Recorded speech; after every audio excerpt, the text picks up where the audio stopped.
We're Hassani and Danielle Pettiford, and we're a real couple with real problems who almost called it quits.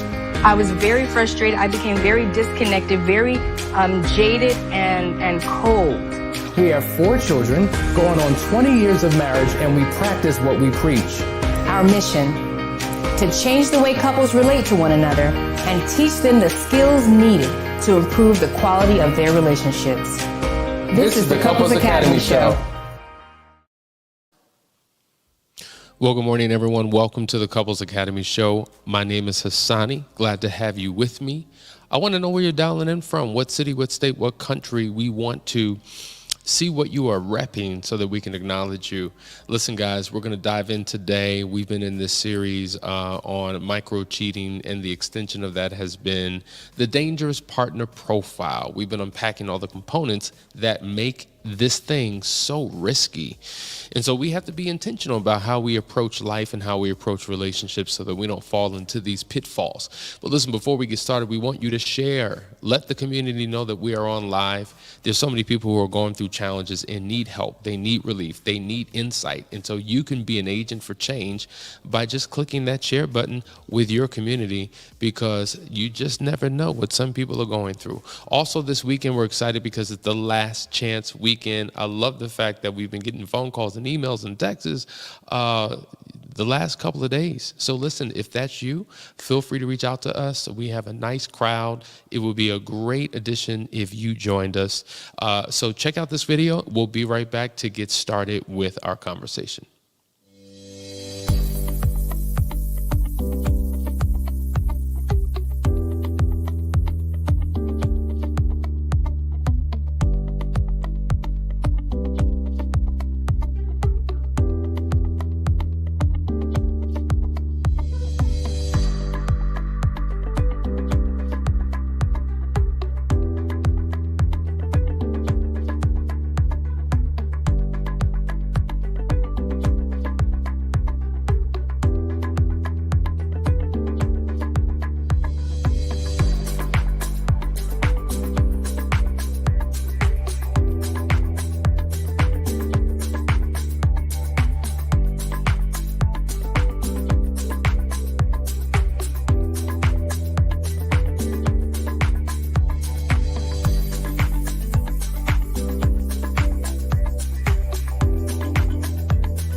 Hey guys, we're back. You're watching the Couples Academy Show.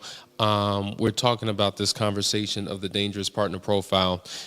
So what we're going to do is, if you haven't caught up, if you have no clue what we're talking about, you need to go to the day before to hear what we were talking about. But we're going to dive right in. We're talking about these 8 components, and we're on component number 5.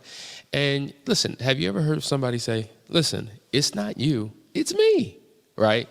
And when you hear that, you're like, yeah, okay, great. Either you're trying to let me down easy, or you're coming up with another excuse, or that's a phrase that many of us have embraced, but we don't really know what that means. And so what we're going to do today is unpack what that actually means. It is not you, it's me. There's something going on within me. You know how we say that oftentimes an affair occurs because there's something going on inside of the person or inside of the relationship. So we're going to delve into what happens inside of the person. There are certain deficits that we see, certain complexities that has yet to be unearthed and discovered.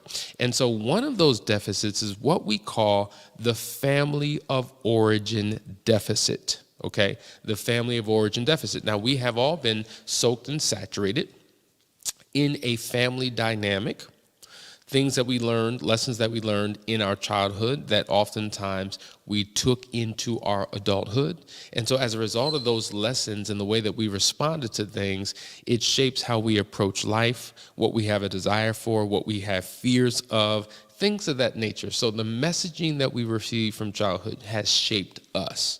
And unconsciously so, we play them out in our adult relationships. And so the family of origin deficit in terms of the dangerous partner profile, the dangerous partner represents the deficit that we had growing up. So let me give you an example. Think about the little girl who's looking for the nurturance, the love, and the support and protection of a dad, did not have that relationship.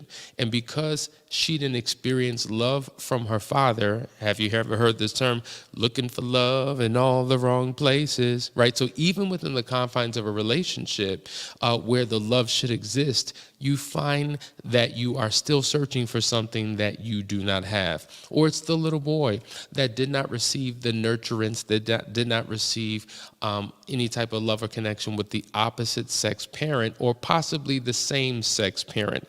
These create deficits. So the reality is, even though biologically I'm 35, I'm 45, I'm 55, inwardly is the little boy who's still longing for, or the little girl who's still missing and seeking fulfillment by. Does that make sense? So let's just say I didn't have a connection with a parent, which is using this as an example. There are many deficits that a person can have, but I didn't have that connection, right? And so what happens is I now get married, and listen, my spouse is great. They do many things, but they don't fulfill that need. Like, I have this need for protection and this need to be fathered, right? And this need to have someone older pour into my life. And my spouse is more of a lateral partner, not someone that I look up to. But Bob from work, who's 20 years my senior, right? There's nothing physical there, but he just represents this maturity. He represents a form of protection. He represents that fatherly role that I've always been longing for. And I find an emotional connection and attachment and just covering in that experience. And so there's something about that that's nurturing. There's something about that meets a need that I've been unconsciously longing for, but couldn't put the words to. And that's how I stumbled into this, connection that we have. And this connection led to a chemistry, and this chemistry led to an infatuation.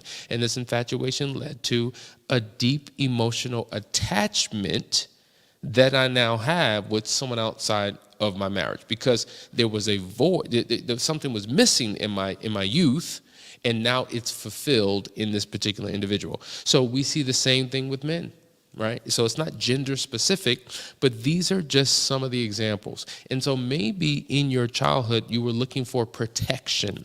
So you found it in this dangerous partner. Maybe you were looking for somebody to see you as special, and you found it in this dangerous partner. Maybe you were looking for someone to admire, or for someone to admire you, and you found it in this dangerous partner. Maybe you were looking for someone to look up to you, right?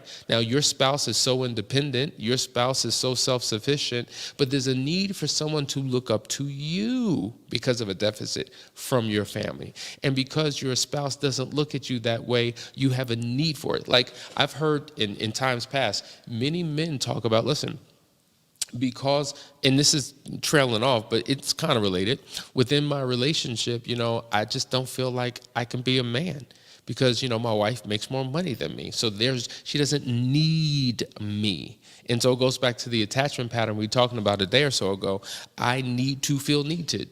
I need to feel wanted. I need to feel like a man. And because I can't be the provider and the protector to my spouse, but that need and craving is still there, I will stumble into a connection or intentionally seek out a connection where I get fulfillment being the provider and the protector, something that I can't even experience within my same household. See, so oftentimes these are the challenges and these are the struggles that people have that cause them to wind up in these inappropriate entanglements. That's right, that's the word, or affairs or betrayals that are really, really, really, really compromising. Listen, guys, we're laying the foundation here. We're talking about family of origin deficit. So as we take this break, I want you to think about that. Have you experienced a family of origin deficit that may create a vulnerability within you and in your relationship that has led to an affair?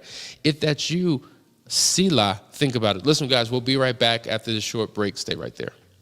To the wives struggling to move forward, I know that you're hurt, filled with doubt, fear, anger, and resentment. I know you're trying to be your best self throughout this recovery process, all while still having to be mom, daughter, sister, friend, and so much more. I know it feels impossible to be there for everyone else when at times your journey feels so isolated and alone. I know that more than once a day, you scream on the inside, I can't take this anymore. I know there are days when you feel like you want to give up and run away. I know you spend too much time sitting in your car parked in the driveway to get your head right so that you can keep moving. I know this feels like a lot of work with no guarantees. And I know you wonder, what happened to me? Who am I? And why am I here? More than you'd like to admit. I know all of this because I once felt the way you do too. It may not be evident by looking around because we all wear our masks, but you're not the only one who feels like you'll never get back to you. That's why I've launched Unearthed. Unearthed is a 12-week group coaching program focused on discovering the woman within.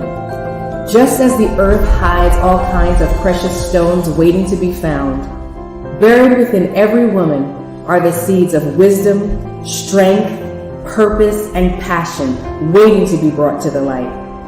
Unearthed will take you through a spiritual, emotional, and physical excavation process that will reveal to you who God designed you to be and guide you through a process to embrace and activate your true identity. When you complete this journey, you'll have a new focus aligned with your core values so that you can begin to feel your life again and discover that your gifts aren't buried, but planted and waiting to be unearthed. Register today.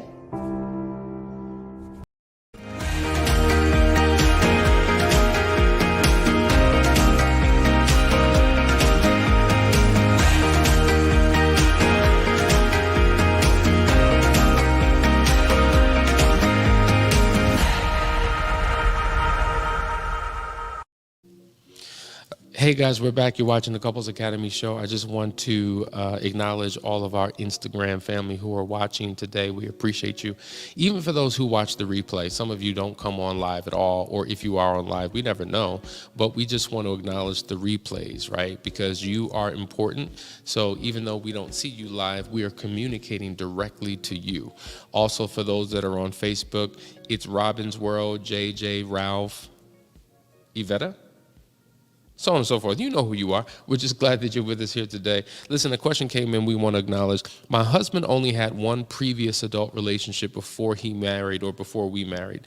And that was an on again, off again, and bad, but he never cheated. Do these whys apply to us if he never cheated before? Now, remember, when we were talking about the dangerous partner profile, I was very clear in stating that everybody has a dangerous partner profile. Whether there's been an affair or not, we all have one. Meaning there's a preference. You ever heard the term, my type? Well, what's your type? Oh, there's a personality type, there's a physical appearance type, there's just a type of guy, a type of girl that you like, right? And so oftentimes, whatever that type is, that becomes your dangerous partner profile. Doesn't mean that you're, oh my God, overwhelmed with temptation and you're about to just lose it all and fall. It doesn't mean that. It just means that there is a type, there are elements and components found in someone that may not be in your partner, that if you don't have proper boundaries and borders, if you're not shielded and protected, can create a vulnerability that you could slip into, which can ultimately lead to the demise of your relationship. Think about it like this. I have a particular car choice. Now, when I was searching for a car, I was just like, man, I really like that car.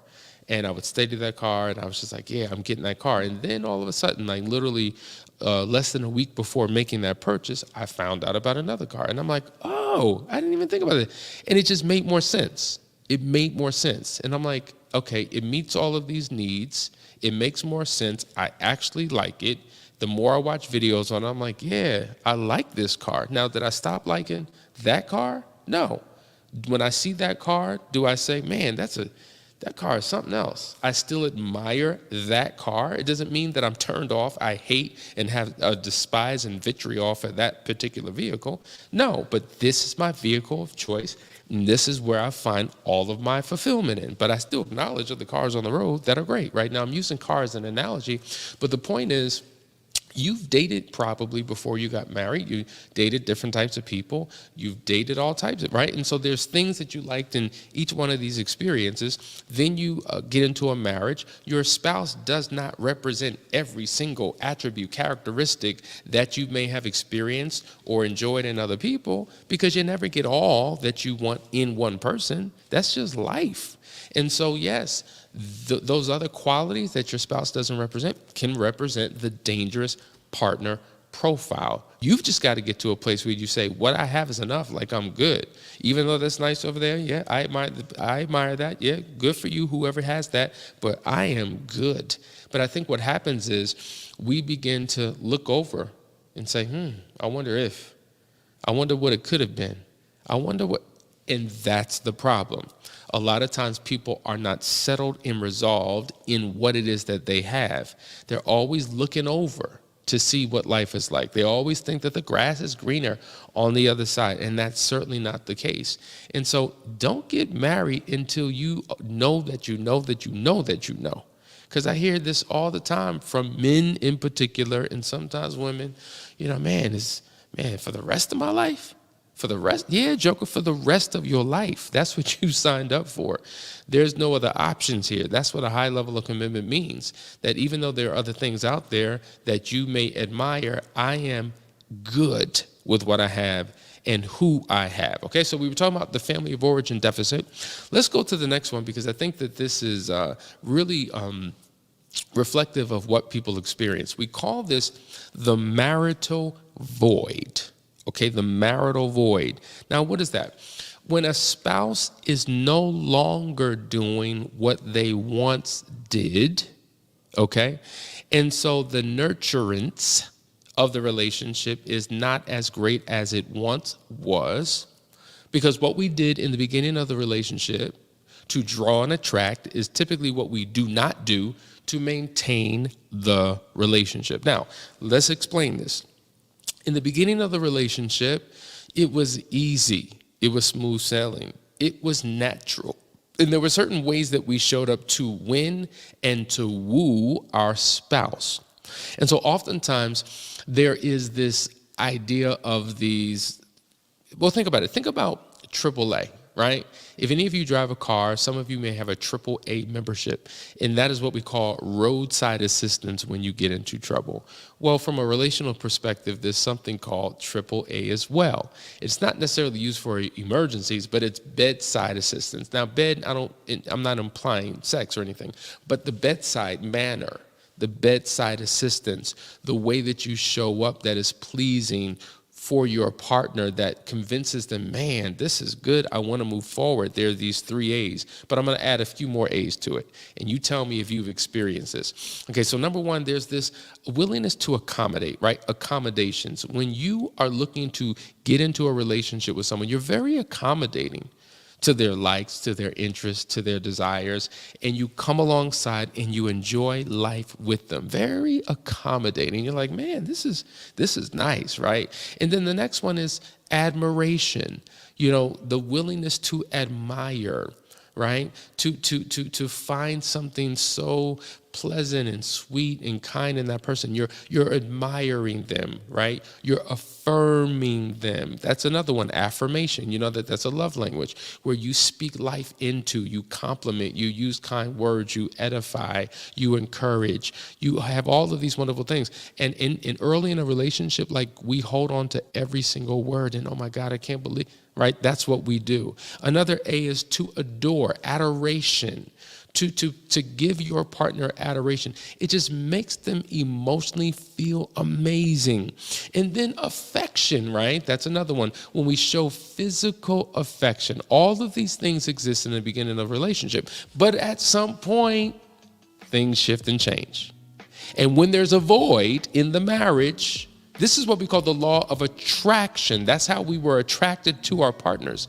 But when there's a void now and other people are doing what our spouse once did, it becomes the language of seduction. The marital void in these areas leads to the seduction of someone who's willing to do what my spouse no longer does. And boom, we find ourselves in crisis. Guys, we want to take a quick break. Stay tuned. We're going to go deeper into this conversation of the dangerous partner profile. Hope it's helping you. Stay right there. Be right back.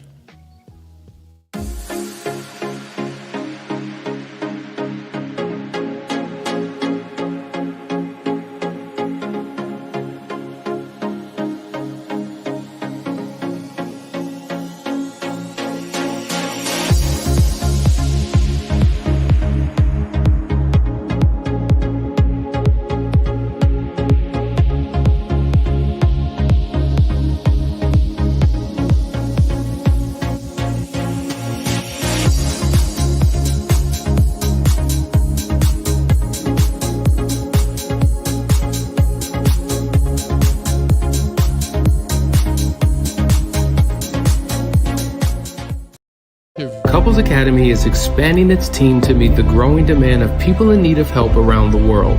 So if you're a trained, licensed, or certified expert in marriage enrichment, infidelity recovery, sex therapy, life coaching, cognitive behavioral therapy, divorce mediation, financial coaching, or family therapy, contact us today.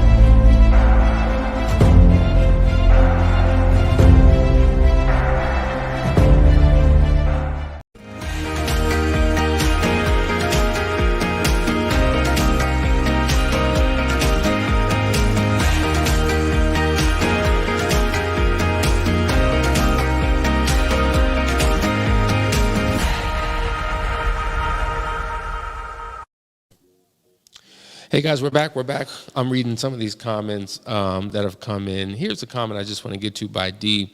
You know, my wife doesn't know the why. We're talking about the why of the affair, why she did it.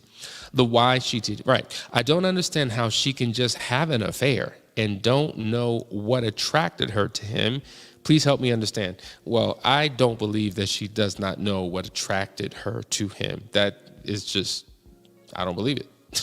So, you know, a lot of times people are very nervous to have certain conversations because they could be triggering to the spouse. And so it is worthy of us talking through that, you know, because sometimes it's about creating a safe environment where she can open up and not fear what the consequences may be. But oftentimes when people say, I don't know, I don't recall, I don't remember, usually that is not the case. Once we go deeper dive, it all begins to come out. Here's another question. I'm reading this in real time. Is it true that you will always long for what your spouse doesn't have? No, not at all. I'm good. I don't long for what I don't have at all. So, no, that's just not true. See, when you go through this process and realize sometimes the things that you're longing for, are they going to serve you, number one? And if you're longing for something that your spouse does not have that you find in someone else, you're always going to put yourself in a vulnerable space. You know, what it's required is if there's things that you're longing for that your spouse has the ability of providing, but for whatever reason is not, that's worthy of a conversation. So longing for something, unfortunately, translates into longing for someone when it seems like there's no possible way that it could be experienced in the relationship. To long for something isn't the problem. To long for someone is the problem. So when you have honest conversations with your spouse about the thing that you're longing for, that's where the accommodation can begin to take place. And you could work through how to begin to do that. At the end of the day, who wants to be in a miserable, trapped relationship where their needs aren't being met? And so as a partner, it's your job to do the best you can to help facilitate things in the relationship so it is a mutually beneficial relationship where both are fulfilled. This is why Couples Academy, if you look at our logo, it says Couples Academy, the path to fulfillment. right? And so sometimes we don't naturally know how to fulfill our partner's needs. And so it's something that has to be learned. It's something that you have to be trained on with the appropriate tools and a skill set and guidance and insight. And that is why we exist. We're trying to get you out of the pain. We're trying to take you off of the road of recovery and help transition you into the path to fulfillment. So yeah, that longing, that craving, let's have a conversation about it to see what we can do about it. But we were talking about this marital void, and oftentimes there's an emotional void. We say all the time, you go from being soulmates to role mates to roommates to cellmates. That's an emotional disconnect, and things are getting worse over the course of time. And so this language of attraction that brought you two together, when that language comes to a screeching halt, you become vulnerable to other people who communicate the same language. It's the language of seduction. So now you're drifting off, you're drawn away into the arms of another person. But there's another piece to this. There's another void that happens in a relationship that we have to be mindful of. What are these deficits that I'm talking about? The number one deficit that oftentimes couples experience is the loss of fun. Remember that season where you would just have fun? It wasn't about work and tasks and duties and responsibilities and obligations and doing all. No, you had fun. Think about it. You went through 4 seasons of a successful relationship. The dating season, which was the selection process, committed courtship, which was the getting to know you phase, engagement, that was the season of preparation. All 3 of those seasons are before I do. Then you get married and you're in your marriage season, which should be the final frontier. You're in this relationship for life. But the fun you once had, you don't have anymore. The connection you once had, you don't have anymore. The communication you once engaged in, you don't do anymore. Because now it's about duties, responsibilities, and obligations. And guess what? Now, married, you got to have kids, right? So now you have kids. So what happens is you take off your mommy, your wife hat and your husband hat and put on your mommy and your daddy hat. So the affection you used to once give each other, you now give to the child. The resources and money you used to invest in your relationship now goes into the child. The affection that you used to engage in with one another now goes down to the child. And so this horizontal relationship, there's a breach, there's a break. And now all of your energies are focused vertically down to the child. And so now you've lost the connection. You no longer have fun because you're dealing with babies and you're dealing with just all this stuff. And it's just like, man, what happened? And so that longing and craving for fun is still there. And now you're seeking it out in other unhealthy ways. So some of the ways that fun is lost is we no longer date. We thought dating was a season that we passed to get to the committed courtship. And so now that we're in a committed courtship and now that we're engaged and now that we're married, dating, I mean, that's what we did when we were kids. We don't have no time for that. And that's your problem.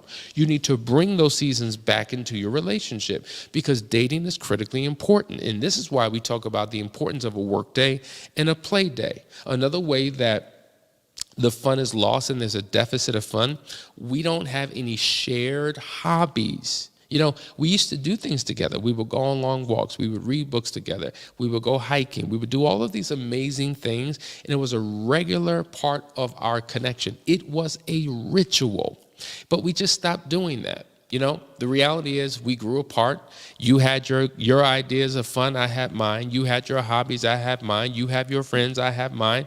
And so the only time we come together is when it's centered around the children. So now we have a child-centered relationship. The only time we come together in partnership is when it comes to pay a bill, or maybe it's the next house or the occasional once-a-year vacation. So there are small little touch points, right, where we come together, but yet we're building bonds and friendships and relationships and intimacy and connection with other people outside of each other. Oftentimes opposite sex, right, appropriate relationships, and oftentimes inappropriate, opposite sex relationships. So see, that's the slippery slope, guys. It's the slippery slope. And so when we can no longer laugh together, oh my God, we used to just laugh We would just laugh about everything. We would Jones on each other. We would prank each other. We would, go to comedy shows and watch comedy movies, and we would just find the lightheartedness in things. But because of the challenges that we've been going through, the disappointments, all the things that we've been dealing with, we no longer laugh. We barely crack a smile. Every time I look at you, it's like looking at a stone face. Like this energy is just not working for me. I feel like there is a deficit in this relationship, and I need relief.